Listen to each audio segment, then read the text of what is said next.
చాలామంది యేసుప్రభు నాకు తెలుసు అంటారు, ఇష్టం అంటారు. వాళ్ళందరూ పరలోకం రారు. యేసుప్రభు నాకు ఇష్టం అండి, నేను ప్రార్థన చేయించుకుంటానండి. తర్వాత మీ చర్చికే కానికిచ్చారండి, మొన్న 10 కుర్చీలు ఇచ్చారండి, తీసుకెళ్ళి 10 కుర్చీలు తీసుకెళ్ళి. అయ్యా మళ్ళీ ఇది అనుకో, అయ్యా పాత పడిపోయినాయా, నేను కొత్త నేను కొనిస్తా, నేను ప్రార్థన చేయించుకుంటానయ్యా, భోజనం పెట్టిస్తానయ్యా. రారు రారు. ప్రశ్న ఏంటంటే, ఒక అమ్మాయి అబ్బాయి ఉన్నారు. ఒక అమ్మాయి అబ్బాయి హనీమూన్కి వెళ్ళారు, తిరిగి వచ్చారు. జనాలు ఏమంటారు? లేచిపోయారు అంటారు. నా ప్రశ్న జాగ్రత్తగా ఆలోచించాలి. ఒక కిరణ్ గారు ఉన్న చిన్న చిన్న ప్రశ్నలు అడగరు. ఒక అమ్మాయి అబ్బాయి హనీమూన్కి వెళ్ళొచ్చారు, లేచిపోయారు అంటారు. ఒక భార్య భర్త హనీమూన్కి వెళ్ళొచ్చారు, ఏమంటారు? మంచిదండి, వెల్కమ్ అంటారు, బాగా జరిగిందా అంటారు. అవునా? ఏంటి తేడా? ఏంటి సంబంధం?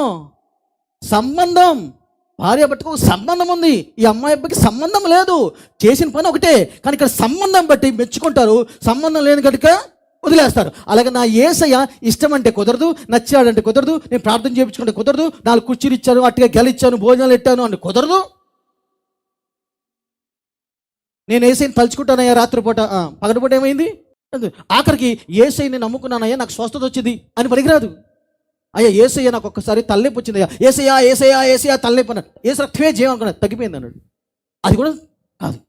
యేసయ్యకి నీకు ఒక సంబంధం ఉండాలి. You must have a relationship with him. ఆ సంబంధం ఉన్నోళ్ళే ఆయన ఇంట్లో ఉంటారు, సంబంధం లేనోళ్ళు బయట ఉంటారు. ఒక తల్లిదండ్రులు ఒక పొలం ఉంది, వాళ్ళకి 2 కొడుకులు ఉన్నారు. ఆ 2 కొడుకులతో ఆ పొలం దున్నుకోవడం కష్టము కనుక కూలోళ్ళు పిలుస్తారు. కూలోళ్ళు పిలిచినప్పుడు అందరూ కలిసి పనిచేస్తారు. కొడుకులు కూలోళ్ళు కలిసి పనిచేశారు. కానీ ఇంటి లోపలికి పిలిచి భోజనం ఎవరికి పెడతాడు ఆ తల్లిదండ్రి? బయట ఉండి భోజనం ఎవరిని తినమంటారు? కూలోళ్ళు పని చేసినా బయటే, కొడుకులు కాబట్టి పని చేసినా ఇంట్లోనే. అది నీకు యేసయ్యకు సంబంధం ఉందా? దేవుని ఆత్మ నీలో ఉందా? అప్పుడు మాత్రమే. కానీ అందరిలాగా అదిచ్చా ఇదిచ్చా నాకు యేసు తెలుసు ప్రార్థన చేయమంటే కుదరదు, అది ఇక్కడ దాకే పరిమితం. అందుకని యేసు ప్రభు అంటాడు, ప్రభు అన్న ప్రతి ఒక్కరు నా రాజ్యం రాడు. ఆ రోజు నేనేమంటానంటే, హూ ఆర్ యూ అంటాడు. నువ్వెవరు అంటాడు దేవుడు. నువ్వెవరు అంటాడు. మాస్టర్ గారికి చెప్పినట్టు రేపు యేసయ్యకి చెప్పడానికి కుదరదు. నేను అదిచ్చా ఇదిచ్చారంటే నీకు 200 ఇచ్చి నరకానికి పంపిస్తాడు అంతే.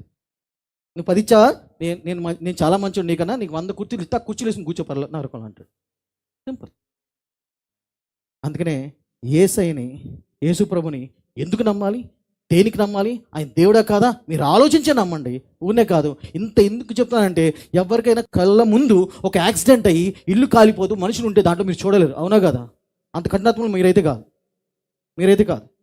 కాలిపోతున్నారు, యాక్సిడెంట్ అయింది, వాళ్ళకి కాలు ఇరిగింది అంటే మీరు చూడలేరు, మీ వల్ల కాదు. గుండె ఎంత రాతి గుండె అయ్యో అనిపిస్తుంది. మనటప్పుడు నేను చూస్తున్న నరకానికి జనాలు వెళ్తాం. నేను చూస్తున్న ఆత్మలో నరకం ఉంది, పరలోకం ఉంది, అదే స్వర్గం ఉంది, నరకం ఉంది మామూలు భాషలో. అలాంటప్పుడు నీ తల్లి తండ్రి వాళ్ళు నరకంలో కాలుతా ఉంటే చూడగలవా? ఆ భారం లేదా నీకు?